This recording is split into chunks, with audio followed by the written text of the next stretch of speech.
I think that if God is all loving, then he probably wouldn't want his creatures to suffer. And so I think that the fact that they do suffer makes his existence less likely. What kind of God are we imagining that would allow and oversee and do nothing to prevent billions of years of untold animal suffering? What for? Like, why do this? If God exists and wants to come to know everybody and wants to love everybody and does so for the sake of human beings, why he chose to imbue the world with so much suffering that is at least seemingly completely inexplicable. That if I assume that there is a good God supervising, invigilating the universe, that I would not expect to see so much suffering. And if God can bring about the good stuff without the bad stuff, then there's no reason to bring about the bad stuff. So what we have to show is why the bad stuff is necessary to bring about the good stuff. Otherwise, it's not justified. I just don't see why we would expect that God would oversee this system of natural selection. But billions of animals suffering and dying, predation, disease, eating each other alive, leaving each other to bleed out on the floor. And this is being supervised by an all-loving God? The primary question is this: why have animals been suffering for millions upon millions of years, yet we say God is all-powerful and all-loving? If he is all-powerful, that is omnipotent, having power to do any and everything he wants to do, and he is benevolent, that means all-loving, he loves all beings and wants to promote the highest amount of happiness and eradicate suffering completely, why has he not stopped the sufferings of animals, of course including humans, for millions upon millions of years? So the argument is this: if God exists, he is either omnipotent but not all loving, or he is all loving and not all powerful. In other words, he has the power to do every good and everything he wants to do, but he doesn't love all beings enough to prevent some of this suffering, or he loves all beings and want to prevent all of this suffering, but doesn't have as much power as we claim he did have to stop all of the sufferings. And in my last video, I told my atheist friends that yes, God said in the Bible he permits all these things to happen, and the Bible clearly told us that God is omnipotent and of course benevolent, all loving. But the reason why he has not stopped the pains and the sufferings of this animal is something, if he explained to you at this your current state, you do not have the capacity to comprehend or understand it. And I gave an example. A parent has a child, and the parent took the child to the hospital to go and receive one of the shots, either of a vaccine or something, to prevent a future ailment.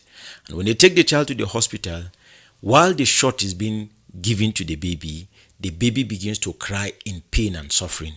And the baby cannot in his level understand why he is going through this suffering. The parent are seeing the child suffering and they wish to stop the suffering, but they know that this suffering is a necessity for the baby.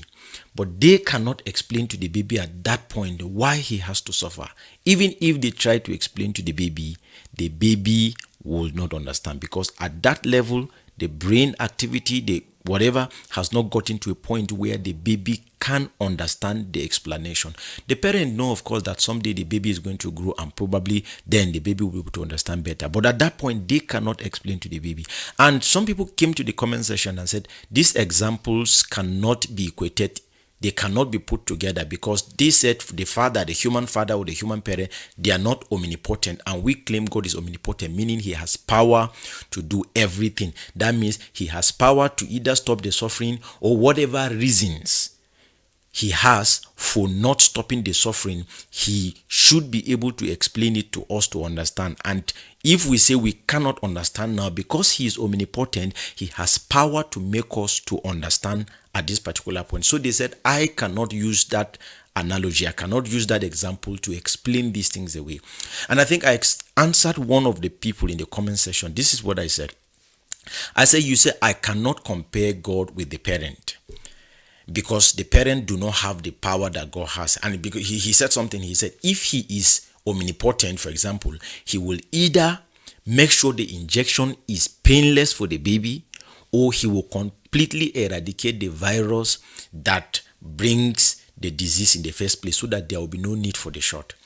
And I asked the question, I said, well, you may not have the power to stop the pain, either eradicate the virus or make the jab less painful.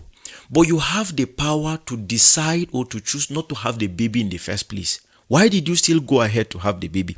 You could have chosen not to have the baby, since you know that having the baby will mean taking the baby to the hospital to take a shot, and the shot will be painful, and you would not be able to make the child understand why the shot is painful. At that point, why did you still choose to make the baby? Why did you still choose to have the baby?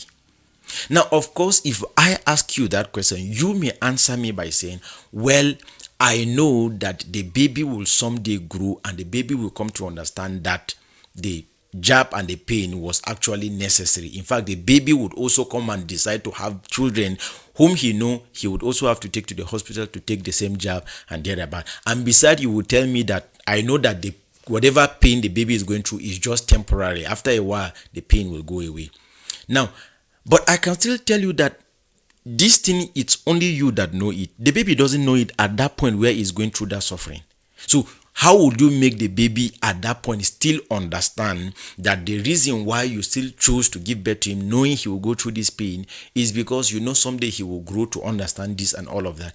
It's the same point we are saying here, that God, despite being omnipotent and all-loving at the same time, still allows the suffering of animals for reasons you cannot understand now. But he knows you would understand in the future, and that is why he told you in the Bible, he said, currently my thoughts and my ways are far above yours. And he said, but in future, now you see dimly, you see as in a mirror, but a time is coming when you will see these things as clearly as he sees them. You would get to that point where you will see, because one day this your baby will grow and have the same level of understanding that you have, and the baby will be able to understand. And God knows that someday you would come to that point where you'll be able to understand why, although he's omnipotent and all-loving, he didn't prevent the suffering. And I know you will still object and say, but he is all-powerful. He could still explain and make me understand.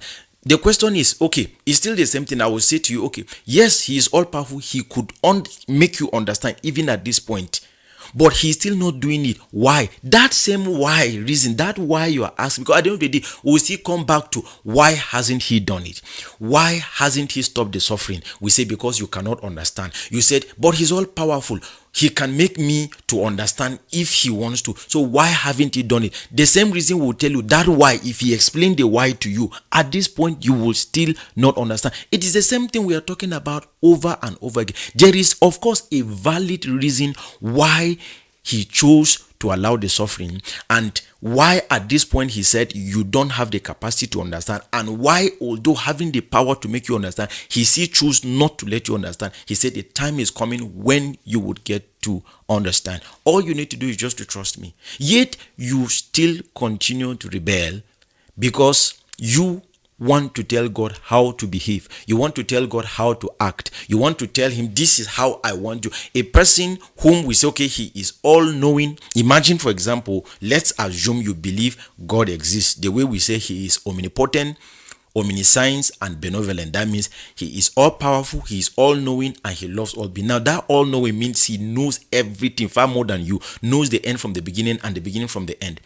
And in his omniscience, in his all-knowing, his ability, that infinite knowledge and wisdom, he sees that it is best not to stop the suffering, and you don't know the reason. There is a valid reason why, and he sees that it is best not to give you the reason now because you cannot comprehend it. And you say, but he's omnipotent, why not give me the capacity to understand it? He sees in his infinite wisdom, feels it is still not best to give you the capacity to understand now, but he promised that he is going to do that in the future in his all-knowing. Yet you, whose brain and mind only function in space and time, you have this linear perception of time, yesterday, today, tomorrow. That is how event passes before you. You want to understand the action of someone who dwells in eternity, where there is no difference between tomorrow, today, and yesterday. Of course, if I ask you where were you born, your brain will have to. That's how your brain works. I was born so date last year, the year before, 19. You remember back events, you remember present event, you remember future event. But God dwells in eternity, in a realm where there is no. The Bible said it. It said a day is like 1,000 years to him, and 1,000 years is like a day. There's no difference before him. He lives in a realm where tomorrow, today, yesterday are all at this. There's no difference between them. Is your brain currently going to be able to function in that capacity? It will not. You cannot. Your brain is not designed to function that way. And you may keep repeating the same argument. He's omnipotent. Why wouldn't he make my brain to function that way? That's why you want to know where. He said at this point, in my infinite wisdom, I don't see it wise to let you know now, but you will know some other day or some other times in the future. Why not just trust him? The problem is you just want to rebel. You just want to question everything about him and disbelieve him, whatever reason. As far as he does not act the way your own head wants him to act, he's not acting reasonable or sensible enough. It doesn't change anything. Whether you choose to believe in God or you choose not to believe in God, it does not prevent his existence. He exists, is real. Some of you may even come up and tell me, no. For the parent, at least the parent is interacting with the baby. At that point, does he even know who is the parent? Most of those activities are even happening at a very lower level of consciousness and whatever point you talk about it. But eventually, the child grows, matures, and the child develops. God exists and there are evidences. People have encountered him. People have seen angels. I, speaking to you here, have experienced God. I have encountered him. And I know the question or the problem will still be, I should explain the encounter. Now, sometimes you want someone to explain to you a subjective experience objectively. For example, let me explain what I mean. My thoughts and my consciousness. These are things I know them to be real. I know them to exist. But I cannot prove to you the existence of my thought and my consciousness objectively, the way you want it argued and proven in the court of law. Of course, I can tell you I think I have consciousness. You would understand because you also have consciousness and you have thought. You have no way to access my consciousness and my thought. I know my thoughts, they are real to me. I know my consciousness, it is real to me. I sleep with it, I wake with it, I know myself. But I cannot objectively prove it to you because that is a subjective experience. But the fact that I cannot objectively prove consciousness and thought doesn't mean it does not exist. I know it does exist. That's the same way I know that God exists because I've encountered him. I may not be able to objectively prove to you that encounter because most times when they talk to you about some of the encounters people have had with God that have convinced them about God and the reality of God, most times some of you will just come up and say it is a psychological phenomenon, it is an illusion, hallucination, and all the explanations you give is your thought an illusion and a hallucination. Is your consciousness an illusion or a hallucination? Of course, it's easy for all of us here to believe that thoughts and consciousness are real because we have them. You have thought, you have consciousness. So if somebody tells you, but the truth is you have no way to prove another person's consciousness because you only know about your thought and about your consciousness. I know God is real. I have encountered him. I have met him. It's a subjective experience. Some of these experiences, it is best experienced than explained because you cannot explain thought to someone or whatever being that has not experienced thought. That is why animals have no way of expressing to us their thoughts, their experiences. We don't know even what is their thought. Of course, we may know how their brain activity works and we can predict their actions by the things we observe, but they have no way of communicating that to us and we have no way of knowing. How do they perceive us? When a dog looks at you, what is going through whatever that is going through his brain? You don't know. We know for our fellow men because they have said it to you, they have explained it to you. You either read in the book or you converse with them. But which way would you converse with a dog or a goat or whatever to tell you their perception about you when you give them food, when they are licking your legs and showing you love? What is their perception of you and you don't know. You can only predict, okay, this thing means the dog loves me. When it wags its tail towards you, you mean, okay, the dog is receptive. We have codes of things and these things we use to explain the activities and the behaviors of animals, but we do not know for certain what is in their mind as they do those things because we have no way of communicating with them to know their thoughts, to know anything about their consciousness, their ideologies or whatever. So sometimes when you talk about, you see, the experience of God, it's a subjective experience, but People have encountered him, countless people. That is why you have over 2 billion Christians in the world today.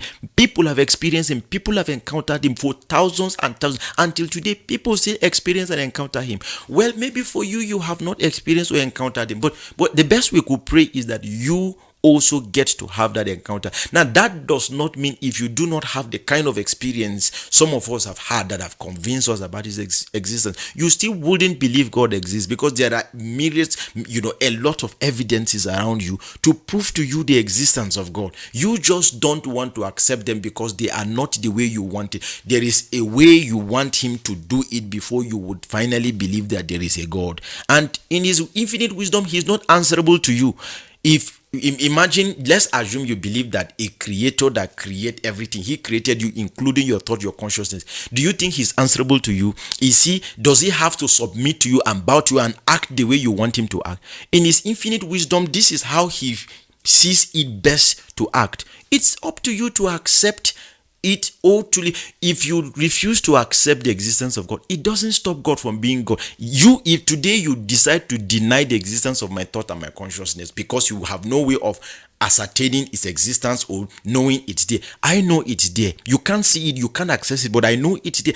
Your unbelief does not stop it from existing. Most of these things you do are the same things like one of these primitive king did. When he saw a mirror for the first time and he saw his reflection or himself before the mirror, when he saw how ugly he looked before the mirror, he could not imagine he was this ugly, because all his years he has been thinking he was some handsome figure, the king. People bow and people worship him and all of that. But the day he saw himself in the mirror and saw how ugly he was, he could not bear it. At the point he wondered how to do away with this problem, this constant reminder of how ugly he was. And then finally a solution came. Break the mirror. You break the mirror, you have nothing else to tell you that you are really ugly. And he broke it. Now, the fact that he broke the mirror and there is nothing else to show him how he really looks, does that stop the fact that he is ugly? It doesn't stop the fact that he is still ugly. You want to explore the evil tendencies in your heart and the evil propensities. You want to give into the evil in your heart, and the only way you know you can do that without feeling bad or guilty about it is to conclude God does not exist. If God does not exist, there is no moral rule, there is no judgment, there is nothing. So you could do whatever you want to do, however you want to do, whenever you want to do. It doesn't alter the fact that God is there, and millions upon millions of people will continue to believe in him. Some will continue to experience him. Paul the apostle, for example, in the Bible, was a persecutor. He persecuted, beat a lot of people to prove that God does not exist. At the end, he had an encounter and he discovered that, well, this person I've been fighting exists. There are a lot of atheists that have also stood like you, saying God does not exist, God does not exist. Some of them, in his mercy, he showed them encounters and they had encounters, and now today they are no longer atheists. In fact, thank God, one was even in the comment section saying, I was like all of you people arguing the existence of God, until he made his existence real to me. I encountered him, and today I believe. Some of you may still argue and say, oh, if he is there, if he can reveal himself as he reveals to others, which some of you keep saying is psychological phenomenon or whatever, if he can reveal himself to others, why hasn't he revealed himself to me? Well, in his infinite wisdom, he probably does not see it wise to reveal himself to you, whatever. He wants you to, whatever you have now, if you want to be convinced with it, you should be convinced with it. If you don't want, it's all up to, we cannot explain some of this. In truth is, no matter what you do, the baby in that his baby state will never be able to understand why you decide to take him to the hospital, allow him to take that shot. Nothing can be done to make that baby understand. It is the same way. God in his current state have seen that at this point you will not be able to understand it. And of course you would argue that if he's omnipotent, he has the power to make me understand. Why has he not? That why has he not is still something he knows you still will not be able to understand now. So there is nothing. That baby will just have to be patient until he grows. When he grows, of course, he would understand that, okay, my parent had good intentions when they allowed me to take the jab in the hospital. God told you someday you would get to understand why he did these things. All you need to do is just to be patient. And you see, the funny thing is, I want to ask you a question. For example, if you believe in God, what will it reduce from you? Would it stop you from anything? It would only stop you from probably the sins you want to commit. And honestly, imagine if all of us will decide to say there is no God. So there's no God, there is no moral rule. Do whatever you want to do. You are accountable to no one, or whatever it is at the end of the day. What will society be like? Believing in God will make you a better person. It makes society a better person. If we believe in God, that means He has things He expects us to do, and you do them, society is going to be better. And you stand to lose nothing if you believe God exists. You die and discover He doesn't exist, it still didn't change anything. But what if you believe God does not exist? You now die and discover He exists, and then you would have to go to hell to suffer in hell forever and ever for the sins you have committed. So believing in God takes nothing from you. It reduces nothing from you. Of course, I wish and I hope you have the same experience and encounter that I have, that have proven to me beyond level of doubt. I know it as I know my thought is real, as I know my consciousness is real, that God exists. I may not be able to fully objectively explain it to you because it is a subjective experience. I can only pray and hope that if that is what it will take for you to believe He exists, that you see an angel, you experience Him. Of course, some of you, like I said, will continue to say it is hallucination, psychological experience. It's all up to you. You if you like, you can say my thought is also subjective. Sorry, it's a psychological experience, hallucination. I know better. I know it is not. I know it is a reality. So it is, basically up to you to decide. All I can do is present the fact to you. I believe God also knows that I'm going to be talking to you like this in this particular video, and somebody might see sense in what I'm saying and finally accept the love and the mercy of God. And some might still argue. He knows everything. He said in the Bible, He said, I know the end from the beginning. And so He knows the end of every matter. That's what I want to say for now. In summary, the analogy of the baby I gave, of parent taking the child to the hospital and the child going through short and the child cannot understand why, perfectly gives you something similar to our relations with God. He at this point said, you don't have the capacity to understand. You will understand someday in the future. So why not just trust Him and you get to understand? That is what I think about this. I don't know what your thoughts are. If you have further questions or anything you want us to still address, of course I will still be here answering your objections in the comment section. And if there will be need for me to pick up one of the things that was said in the comment section to come in, do a video and talk further about it, I would also do that. So if you enjoyed this video, be sure to give it a thumbs up and make sure you subscribe to the channel and turn on the notification bell so that you'll be notified when I post another video like that. Thank you for watching and see you in the next video.